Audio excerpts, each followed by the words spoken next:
to American Education FM, everybody. I'm Dr. Sean Brooks. Welcome, everybody. Happy Wednesday. There are three particular subjects that I want to go over here today, and there's an awful lot of reading and then a little bit of sort of reflection and some slight analysis as well. So you're going to have to bear with me on this particular episode. And again, I appreciate you listening, and I appreciate you tuning in and keeping up to date with what's going on. And again, I'm trying to bring lots of different perspectives here and a number of different messages to bear here on this particular podcast, on a 3-day-a-week basis as best I can, in particular when it comes to K12 and higher ed. So the first thing here that I wanted to mention, again, and I brought this up in the past, but it has to do with the emergency test from FEMA and the FCC that is scheduled for today on August 11th. And I'm just going to read this message, and you can just pass it around and do whatever you'd like. But it says on August 11th, 2021 at 2 p.m., I would assume that's Eastern Standard Time, FEMA and the FCC are planning a nationwide emergency test alert. Test messages will be sent to TVs and radios as well as cell phones that have opted in to receive the test messages. The emergency alert signal will last about 5 minutes. At that point, your TV channels will be temporarily interrupted. Once the test is complete, you may need to reboot your equipment to resume watching TV. To do this, unplug the power, wait 5 to 10 seconds, and then plug the power back in. To learn more about the alert, please visit FEMA.gov for more information. So there you go. Again, going on right in the middle of Mike Lindell's election fraud symposium. What are the odds of that? So there you go. So there's that. The second thing has to do with a couple of stories having to do directly with K12 education, and they shouldn't really shock people, but it's pretty much right in line with what we would expect, I guess. This first, again, comes from the Gateway Pundit, and it's titled, Marxist Oregon Governor Signs Law Allowing Students to Graduate Without Proof They Can Read, Write, or Do Math. Again, at this point, it shouldn't shock us, frankly. I'm just going to read through this briefly because it's embarrassing, to say the least. It says, quote, possibly the most incompetent Democrat in office today, Oregon Governor Kate Brown signed a new law allowing students to graduate without proving they can read, write, or do math. Apparently I can't read either. It says this, quote, wow, isn't this the purpose of school? This effectively makes a diploma worth nothing in the state of Oregon. That's how the Marxists like it. Who in their right mind could possibly support this? And it continues. Let's see. The bill was not entered into the legislative database until July 29th, a departure from the standard practice of uploading the public database the same day a bill is signed. Charles Boyle, a governor deputy communications director, said the governor's staff told legislative staff the same day the governor signed the bill. Boyle said in an email statement that suspending the reading, writing, and math proficiency requirements will benefit Oregon's Black, Latino, Latina, Latinx, or Latinx, Indigenous, Asian, and Pacific Islander, tribal, and students of color. So let me translate here. And I'm going to play this little news article, or this news audio that comes from apparently a local Channel 12 ABC affiliate. Notice they didn't say white people. That's number one. So apparently the governor thinks that only white people can read, write, and do math. You see, their bigotry, their racism, whatever you want to call it, is so blatant that you don't even need clean glasses to be able to see this. She's essentially saying all of these minorities, quote unquote, Black, Latino, Latina, whatever, onward and onward, Asian, Pacific Islander, that they can't read, write, and do math. I mean, that doesn't take really any in-depth interpretation. That's what she's saying. Because again, it's about not raising the bar for everybody. It's about lowering the bar for everyone so it crushes everybody so that achievement doesn't become a thing that a person ever wants to strive for. Perfect Marxist playbook. It's absolutely awful. That goes without saying, but perfect Marxist playbook. So here's the embedded audio from the local Channel 12 ABC affiliate in Oregon. Tonight, the Grants Pass School District is pushing back on mask mandates inside its schools after Governor Brown asked the Oregon Department of Education to mandate mask wearing for students. Newswatch 12's Tyler Ritchell has been following this story. She joins us now live from Grants Pass. Tyler, what does the district want for students and staff to keep everyone safe? Well, Brian, the superintendent tells me that he wishes that face coverings could be optional, but the district is still in discussions with the Oregon Department of Education.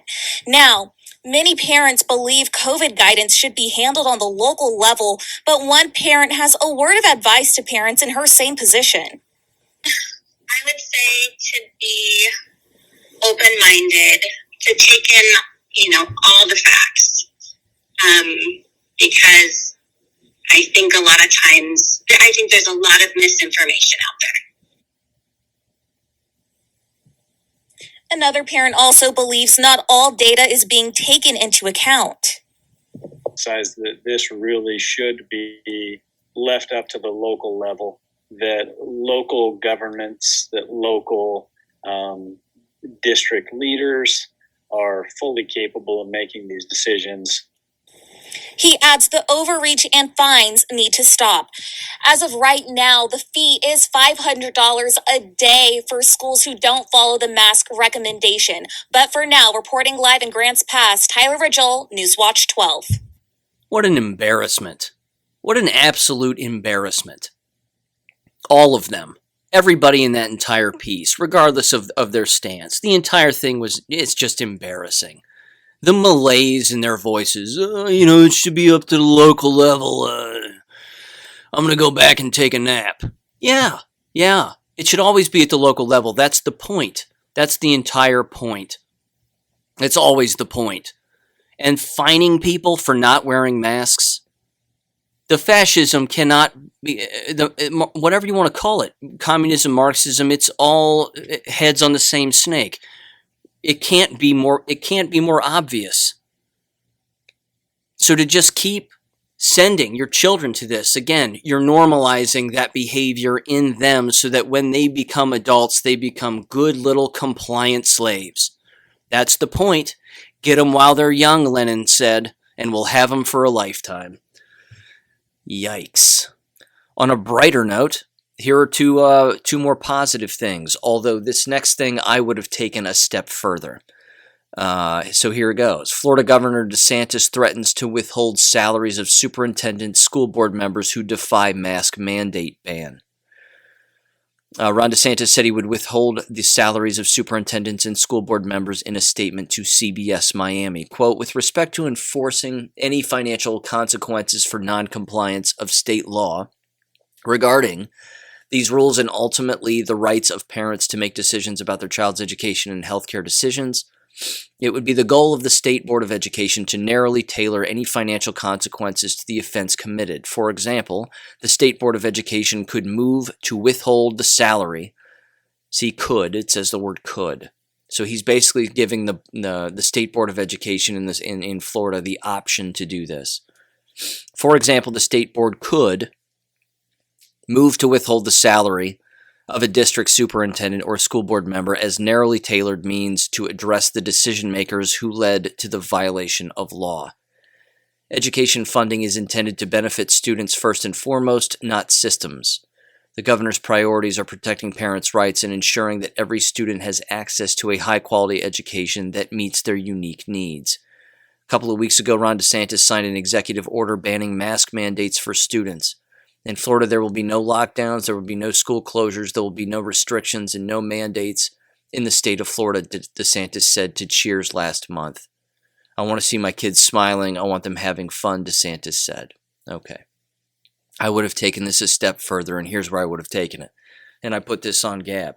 The fact is that defying such an order and hurting children is conduct unbecoming of an educator. That's the actual contractual line, which means any administrator, teacher, etc., that is doing these things, forcing jabs, pushing masks on people, social distancing, segregating, discriminating, you name it. They should be fired and they should lose their teacher's certificate. Don't go for the money. Just fire them. Just fire them. Because then what you're doing is you're sending a clear message that they should be fired, number one. And number two, you're saving money that way anyway. So why keep them in the position and fine them or withhold their pay until they comply? Why do that? Just cut them loose. Cut them loose. It's the easiest solution. It's the fastest solution. You are in violation of your contract and a direct order from the governor of the state of Florida. They receive a letter and it says, remove your stuff out of your desk, pack up your shit, and hit the road. You're done.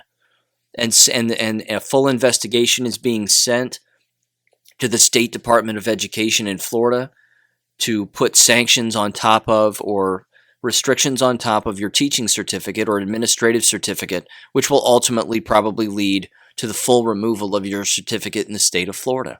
That's what needs to happen, because that right there has already happened to even innocent teachers and innocent administrators for doing the right thing. Now you have them doing the wrong thing, some of them, and this is just another option, taking some of their money away or withholding pay. You know, I'm all for it, but cut them loose. It's such a simpler solution, and it's already in their contract. You don't have to make a new rule on top of their contract to follow their contractual obligations. So that's my 2 cents on that. It's just another law for a law that already exists. And I've brought that stuff up before. That's the real abomination here, is that more and more laws are being created, or more rules or executive orders or whatever they may be, that are just enforcing what's already supposed to be enforced. So here's the last thing I wanted to mention before I get into the crux of this episode too. On Monday, a fantastic video went around from a Mount Vernon, Indiana Community School Corporation meeting, apparently. And I like how they call themselves Community School Corporation. That's an excellent, it's an accurate description and an unfortunate description of how these school board meetings tend to operate and who's on them and how they're made up. They are corporations, and we're seeing how they operate, and it's tyrannical at best. A doctor by the name of Dr. Dan Stock, who's a specialist in immunology and inflammation, got up and without notes, without anything, stood there and just railed on him for about 6.5 minutes with nothing but medical fact, one medical fact after another. It was absolutely fantastic, and everybody in the room is just sitting there with their mouths open, looking like fools. But you've heard me say this in the past too, and this is exactly what needs to start happening in these board meetings. They've got to stop yelling about the CRT pretend nonsense. That's low-hanging fruit. I've said it 1,000 times. It's not the thing that needs to be brought up, and it's pretend. So whatever, get rid of it. It's the jab mandates that are coming down the pipeline here for kids. And that's what's going to kill kids. It's already going to kill teachers and staff members. I've brought that up numerous times, as you all know. But it's the medical facts that have to start being brought up, because again, the looks on these people's faces, they don't read anything. They don't investigate anything. And there was an excellent post on Gab from Relentless Truth, where he said he was talking with a doctor friend of his who lives in Boston. And he was asking him about the treatment protocols and this, that, and the other. And the doctor, I'm making a long post short, but he basically said, he goes, yeah, man, we don't research a lot of this stuff and we don't read. Basically, everybody in the hospital just does what their TV and radio tell them to do. And that's it. That's it. I mean, he flat out said it. A doctor in Boston at a major hospital basically just said, yeah, we're just doing what our TV and radio tell us. And that's it. So again, these people are listening to CNN and they're watching MSNBC and getting their medical advice and their medical protocol from the CDC, which is remarkably harmful. I watched another post on a podcast on Rumble the other day of a woman who has a podcast. Her name has slipped my mind. My apologies, but she was talking about taking her husband to the hospital for pneumonia. And immediately they wanted to test him for COVID, quote unquote. They wanted to jab him, and both he and his wife with the jabs. And they wanted to intubate him on a ventilator immediately. He could breathe and he could walk and he could move. But then she started demanding that he have ivermectin, benzidine, if I'm getting that name right. It's a steroid inhalant that you squirt into your nose and inhale it, along with hydroxy, zinc, whatever it was, 20,000 milligrams of vitamin C intravenous. And he walked out of the ICU after 3 days. He was 100% fine. So their protocols in these hospitals are killing people because they're following they're following the CDC protocols for people who are coming in with just basic bacterial pneumonia. And it's that kind of thing that is really the larger problem here, because it's all connected from the K12 schools right through quote unquote sick students, and then assuming they all have COVID, quote unquote. And then they move them right to a hospital where they're intubated and then they die. Because again, the statistic that is factual is that 85% of people who go on ventilators die. The ones that don't end up permanently maimed. They have serious brain damage. They can't walk, they can't talk, they have to relearn how to do these things. The ventilator is turning out to be a death sentence. So I'm going to, again, link the video from Dr. Dan Stock in the description below. Okay, now on to the crux of this episode. So here's what I want to do. As I said in past episodes, K12 schools have rolled out countless differing quote-unquote COVID policies. Some of them voted on them during the summer, in particular when everybody's away, and then they sneak it on people and they shock people with what their nonsense COVID policies are. And most of them, again, are horrific for the ones, of course, that even have them. They also, of course, hid them on their websites, and some of them made it painfully obvious where they were available, and then some of them did not. There is one particular school district in northeastern Columbus. It's a large school district, multiple high schools, multiple middle schools, even more elementary schools. And I want to read what their policies are, because, again, they are awful. And I would encourage people to take this approach first. First of all, don't say to yourselves and rationalize this away by saying something like, well, that doesn't happen in my school, or that doesn't happen where I live. Too bad for them. It probably did happen in a school or around where you live. And the more we learn about what goes on around, regarding the schools in our areas, whether we're associated with them or not, and I'm not associated with any of them, but I do this to bring information to people so that they know what's going on, and they know how fluid these policies are, because they're going to close again. It is inevitable. And when you hear what they write in this policy, they're telling you without telling you. Again, to a novice to read something like this, they'd say, well, they're going to be open because they say they want to be open, and that's just the way it's going to be. Yay, we're all back, and we're wearing masks, and we're all great, and everybody's jabbed, and isn't it going to be fun?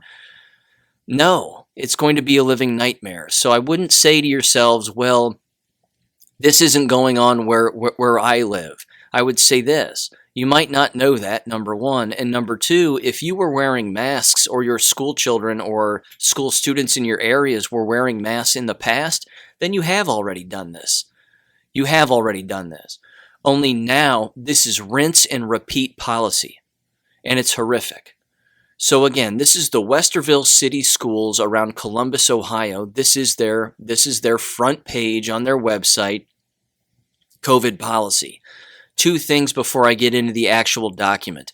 As soon as you click on the website to read their COVID policy, I kid you not, a window pops up and it says this.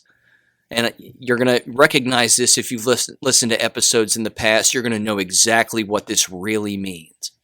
It says, earn up to $20 per hour. Looking for work? ?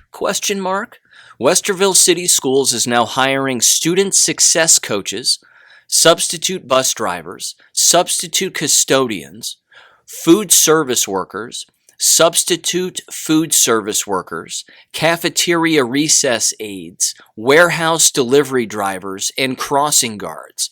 Depending upon the position, earn up to $20 per hour with commitments ranging from 2 to 3 hours per day up to 5 to 6 hours per day.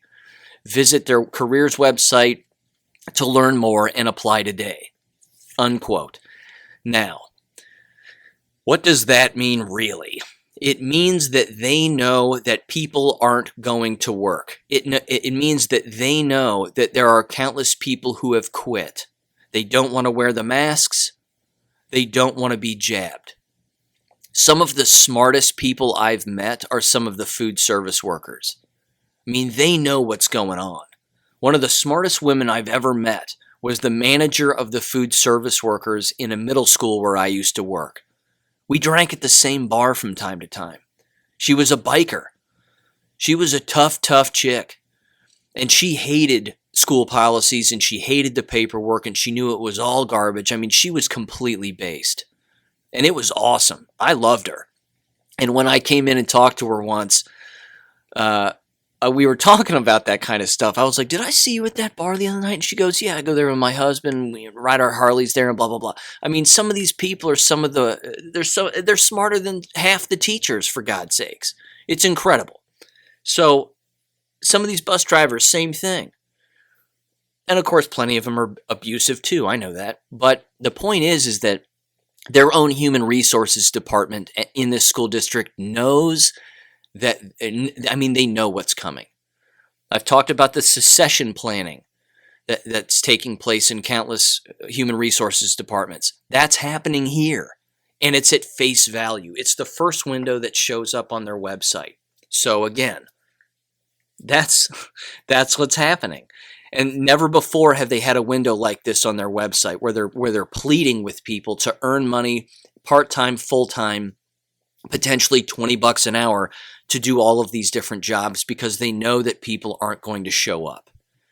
That's incredible. And not show up both now and in the future when the real shortage hits and the schools are going to have to close. Okay. So here's the second thing. And Vanessa Hurst brought this up to me, which is really bizarre. And I mean, she's 100% right. And I didn't even notice this. But the logo for Westerville City Schools is a bell, not uncommon. But it says below it, Westerville City Schools, where you belong. And it's like, really? Is this really where people belong? It's, I don't know. I think it's creepy. Anyway, I'm going to break this down. It's kind of a long document, but bear with me because, again, what they have planned, you're going to hear the fluidity in the entire thing, and it is horrific. So it says, forward together. Dear WCSD families. See, we're all in this together. Remember those logos. Okay, it says this, quote, the communication is intended to share important health and safety information as we prepare to welcome students back to the school for the 2021-22 academic year. If you recall, I don't know who wouldn't, we began last school year in a fully remote instructional environment. Our goal at the time was to implement health and safety protocols that would allow us to get students back into schools for in-person instruction. Thanks to everyone's vigilance in following these measures, we were able to transition to a blended learning model and eventually return all students to the classroom to finish out the year. This year we plan to, again, keep that in mind, we plan to welcome everyone to school with as traditional a start to the year as possible. Our goal will be to keep children, this is all in bold letters, our goal will be to keep all children in school receiving in-person instruction for the entire year while maintaining the health of our students and staff. That sentence is going to destroy them in the future. Our goal will be to. No, it's not going to happen. Next sentence.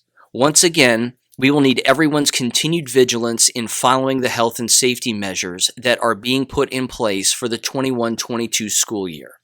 A few things are different entering this school year than last year. Most notably, individuals aged 12 and above have had the opportunity to be vaccinated against COVID-19. Families interested in having their child fully vaccinated prior to the start of the school year are encouraged to contact their family physician or one of many vaccine providers in the region. Are encouraged to. They're pushing it. They're pushing the jabs on all teenagers and all staff. The latest we've heard from the national reports is that the vaccines for children under 12 may become available in early to mid-winter. Details and a vaccine locator are available at vaccines.gov. They want the children jabbed. They want them all jabbed. Recent legislation hinders the governor's and Ohio Department of Health's ability to issue and enforce health orders. Thank God right now. Thank God for that. This same legislation also impacts the measures that schools can enact that take into consideration a person's vaccination status. Therefore, ODH is only issuing recommendations for the state's public schools. Portions of this legislation may be rendered obsolete if and when the Food and Drug Administration grants full approval of COVID-19 vaccinations instead of their current emergency use authorization, so we will continue to monitor developments regarding this matter. You can hear it. You can hear it in their own writing. They want it approved. They want everybody jabbed, no matter what. And then, of course, if it all goes through, they'll make it mandatory. And then it's just going to be hell to pay. In total chaos. Masks, face coverings on buses, and other district transportation. Here's the first subchapter. The Center for Disease Control and Prevention, CDC, requires masks on public transportation regardless of a person's vaccination status. Given that school vehicles are considered public transportation, we will continue to require students to wear masks while riding district vehicles in order to remain compliant with CDC orders. Please ensure that your child has their mask with them and understands that they are expected to wear it while on district transportation. We also continue the practice of assigning seats to students and maintaining cleaning protocols for our vehicles. That entire paragraph is an abomination. They're following everything regarding the CDC, and all of it is false. Masks don't work, viruses don't travel in the air, they don't stick on surfaces, and no one needs to be distanced. Unless, of course, you've been jabbed because you're transmitting the jab juice onto other people and all the ill effects that go with it. The entire paragraph is a lie. Second subchapter, or subsection rather. Masks, facial coverings during school.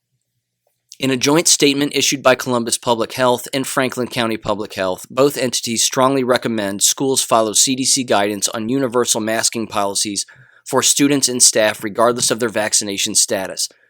Per the CDC, when COVID-19 case rates in the community are substantial, quote unquote, 50 cases per 100,000 individuals, or high, greater than 100 cases per 100,000 individuals, there is an increased risk of spread in schools. Now listen to this, all in bold letters. As of today, August 2nd, and they saved this entire document for August 2nd, allegedly, our county case rates are above the CDC threshold of 50 cases per 100,000 individuals. Therefore, effective this Wednesday, August 4th, we will implement universal mask requirements for all students, staff, and persons entering board-owned facilities.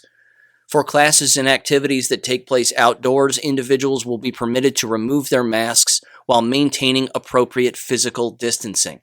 How do you do that playing sports? Why are they still wearing masks? And do they not know that a case is simply a test and the tests are false? They're not even making the most basic factual dot connections. They're all following orders right to their own slaughter. It's incredible. It continues, quote, same subsection. Should local county case rates drop below the CDC's threshold of 50 cases per 100,000 individuals, then we will consider a strategic tiered approach to making masks optional at the high school level. However, we will continue to require all students in grades pre-K through grade 8 to wear a mask, regardless of case rates, until a vaccine is readily available for children younger than 12 years of age. At that time, we will revisit the mask requirement for pre-K through grade 8 students based upon county case rates. They still want them in masks, 100%. Next one. One important thing we would like everyone to know is that by wearing masks in a school environment, especially indoors, we are able to keep the option of modified quarantine in place for children and adults. What modified quarantine means is that even if found to be in close contact with confirmed case of COVID-19, students and adults may continue to be at school. This is important because many families struggled last year to find care and supervision when their children were quarantined at home or while at school operated under remote instruction. So they're following people. They're doing the contact tracing nonsense. It's just horrific. It's absolutely horrific. It continues, modified quarantine is only an option if those involved during the identified contact period have been wearing their face masks appropriately and at least 3 feet of physical distance was maintained. Principals and teachers will work with parents, guardians to make appropriate accommodations for a child's class work in the event the student is required to fully quarantine at home. I'm telling you, if they're already saying it here, if a student coughs, sneezes, isn't wearing a mask appropriately, they're kicking them out of school. That's it. They're kicking them out of school. Coughing and sneezing is now against the rules. You can't do that. You can't do that. That's how I interpret this. They're heavily monitoring and watching everybody with a magnifying glass. They're creating Gestapo tactics here to scoop up children, as I've said, toss them in a truck and carry them away. And they're normalizing all of this behavior. The next subsection says physical distancing and barriers. To the greatest extent possible, we will continue to maintain at least 3 feet of physical distancing between students in the classroom during lunch periods and in our common areas in which students gather. Barriers made from plexiglass or other materials will not be used. However, schools will still have access to these items in the event their future use is required. So they say, we're not going to use them, but we haven't gotten rid of them, and we'll bring them back if necessary. If they work, which they don't, then why not use them all the time? I mean, they're imprisoning people. They're saying, we're not going to put bars up right now, like we have in the past. But we might have to in the future, so make sure and prepare yourself for the future bars that are going to constrain your mind and your body.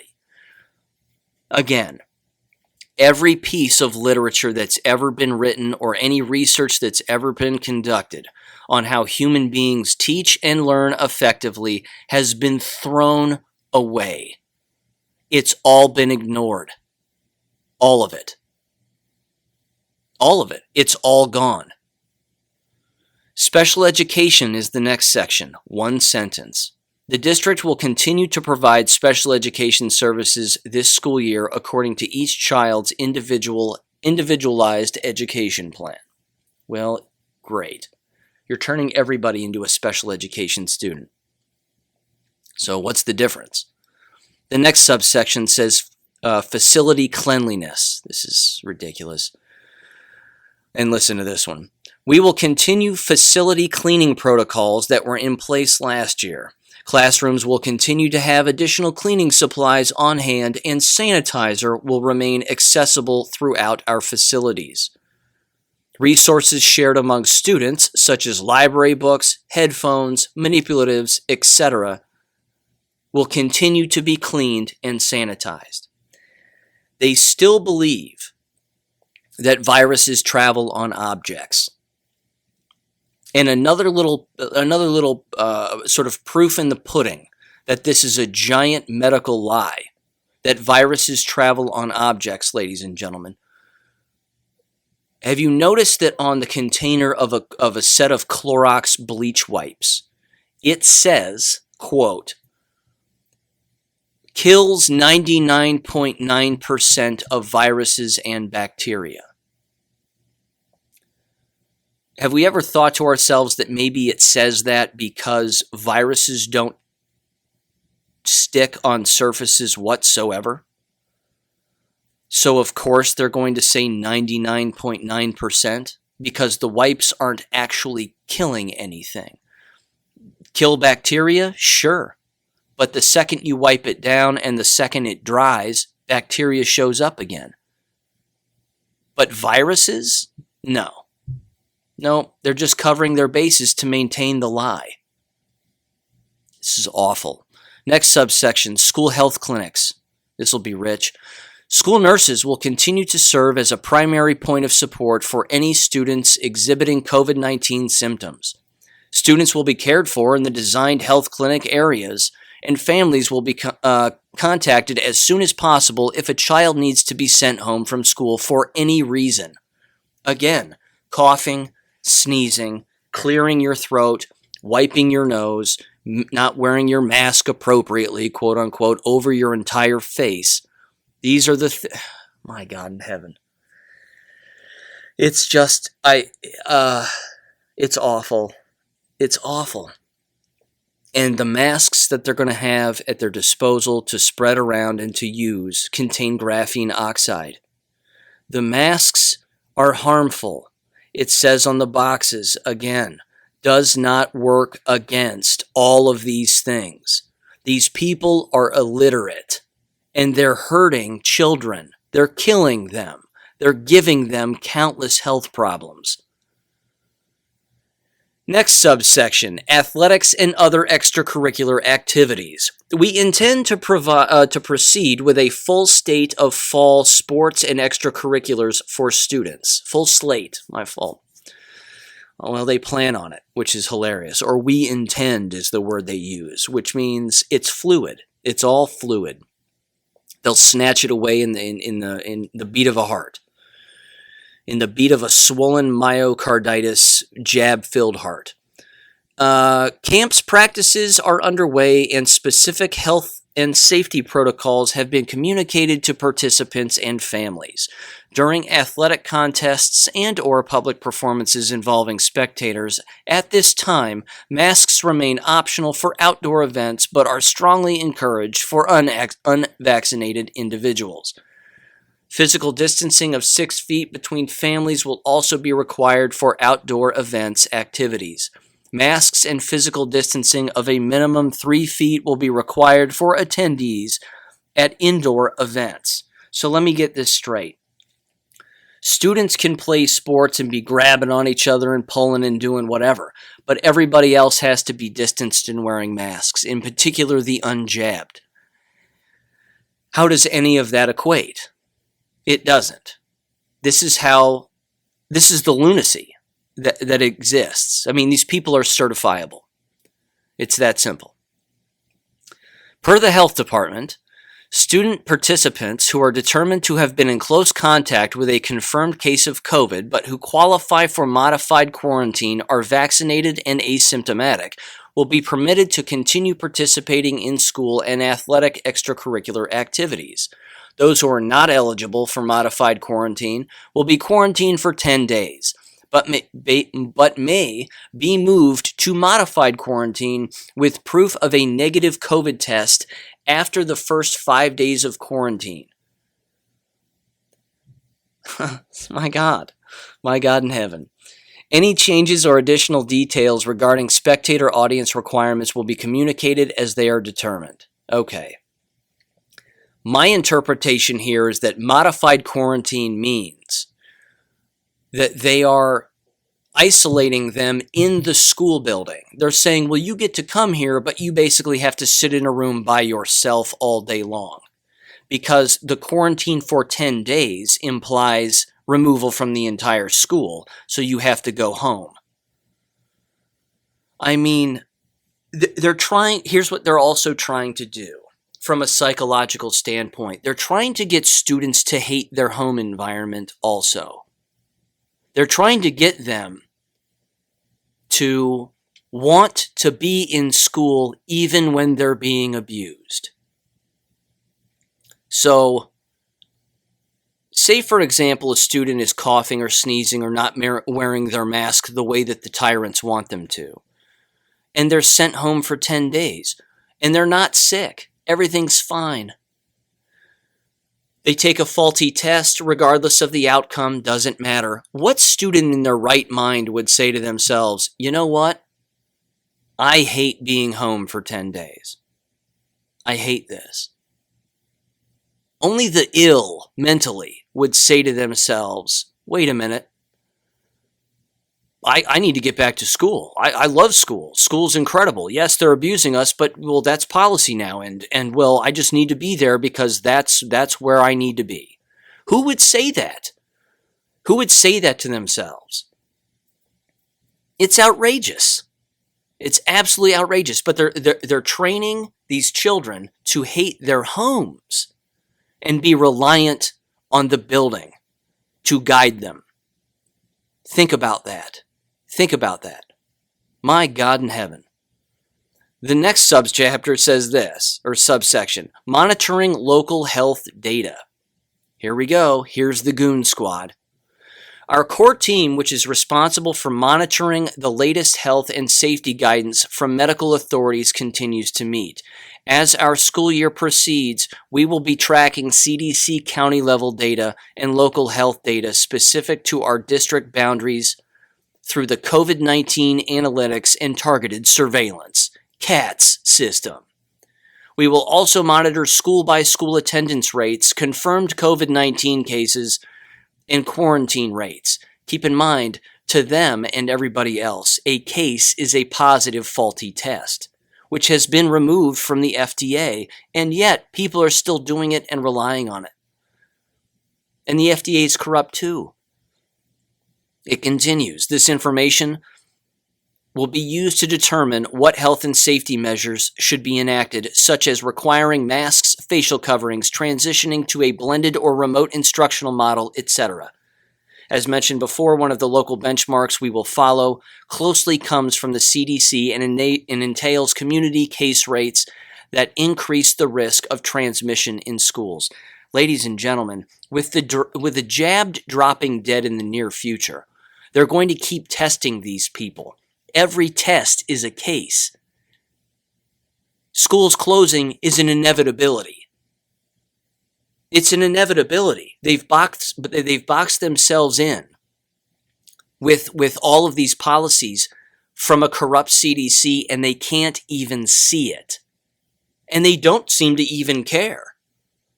Again, the one thing that I'm not hearing is how many teachers are quitting. How many teachers are connecting these dots and saying, this is outrageous, I'm not participating in this abuse anymore? How many of them are out there in America? Are you out there? Do you exist? Of course you do. The media doesn't want to ever have you on TV. Radio programs will never have you on. They don't want to hear from you. I want to hear from you, but other people don't. This is awful. It continues. When to keep your child home. Now the government is telling the parent what to do regarding their own health. And listen to this, because this is nuts.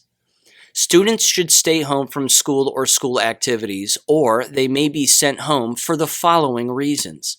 Sick with one of these COVID-19 symptoms, fever of 104 degrees Fahrenheit or higher, new or worsening cough, loss of taste or smell, sore throat, new or worsened nasal congestion, or runny nose. That's it. They'll send them home for any of that. Uh-oh, Sally's nose is running. Scoop her up and dump her in the truck and get her out of here. Billy's nose is running and he's coughed just a second ago. Quick, get the fishnet and net him up and pull him into the truck and drive him away. This is nuts. It's nuts. And then it says this, or sick with 2 of these COVID-19 symptoms: headache, body aches, new or worsening fatigue, nausea, vomiting, or diarrhea. Ladies and gentlemen, the masks cause all of those things. The masks alone cause all of those things. Headaches, body aches, new or worsened fatigue, nausea, vomiting. Well, I don't know about diarrhea, but there you go. The masks cause them. So they're sending them home for their own policies of wearing the masks. What? I mean, I got nothing here. I got nothing on these people. And this is awful. Last line. The presence of such symptoms will also begin the process of determining any close contacts and the possible need for quarantine, which means they're going to scoop up everybody else who's been around those kids or those teachers, and they're going to send them out too and make a determination as to whether or not they need to be quarantined. This is fascism. It's fascism. And they don't even know it or they don't even care. It's one of the two, and both of those are dangerous. To not know it's fascism or to go through with it and think it's okay. Both scenarios are awful. Here's the last paragraph in the last subsection, and then it's signed, sincerely, Dr. John R. Kellogg, Superintendent, who is a complete moron. Okay, last paragraph. Moving forward together. There's that old jargon again. Please know that the current and future decisions remain subject to change based upon new developments and information that becomes available. Our district and school leadership, as well as other school staff, will continue to communicate to families any health safety information that is specific to their instructional programs. The learning community at the district level will continue to consult with our local health officials and monitor the data that inform our decision-making process. We will follow all applicable quarantine and communication requirements when any confirmed cases of COVID-19 become known.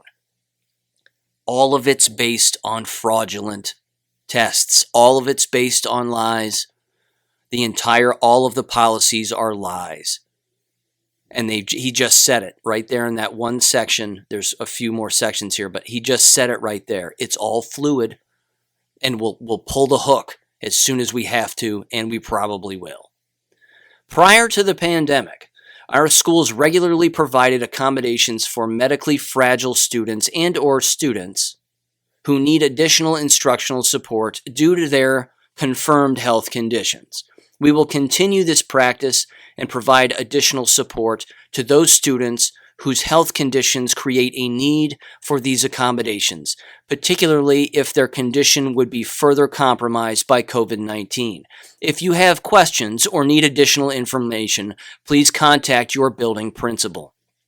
In the event of increased health concerns, contingency plans remain in place to put individual schools or the entire district in remote learning. There you go. He just told you what he's going to do. This would allow us to continue teaching and learning while slowing the spread of the virus. Didn't work the last time because there's not one. If we ever transition to a different instructional model, we would plan to remain in that new model for at least 10 school days. They're quarantining themselves then for nothing. Once again, our goal is to keep children in school receiving in-person instruction for the entire year while maintaining the health of our students and staff. How our learning community responds to these health safety protocols and the latest information from reputable medical authorities will impact our ability to maintain conditions that allow us to achieve this goal. Sincerely, moron. Ladies and gentlemen, you're smart people. This can't get more clear. It's fascism at face value. It's lies based on lies based on lies, and then making policy and following fake policy and following lies right into the slaughterhouse. This is one of the largest school districts in central Ohio, and this is exactly what they're doing. Apparently, they're not paying attention to anything that's going on in Florida. Apparently, they're not paying attention to anything that's going on in Texas. Apparently, a slight geographical difference is all it takes to completely decide whether or not to have school with all of these abusive tactics or not. They're abusing children. Child abuse is school policy. It's K12 school policy. And now they're going to kill their children and their staff members by continuing to advocate for the jab, force the mask, and believe all of these lies and these fear tactics. I also said this roughly a year ago when I first started the podcast, and it's one of these things that's already taken place, and it's going to continue to take place as schools continue to open. They're going to have at the beginning of these schools, the day that students come back, they're going to have all of this. It's bullshit. I'm just going to call it. It's just sheer bullshit.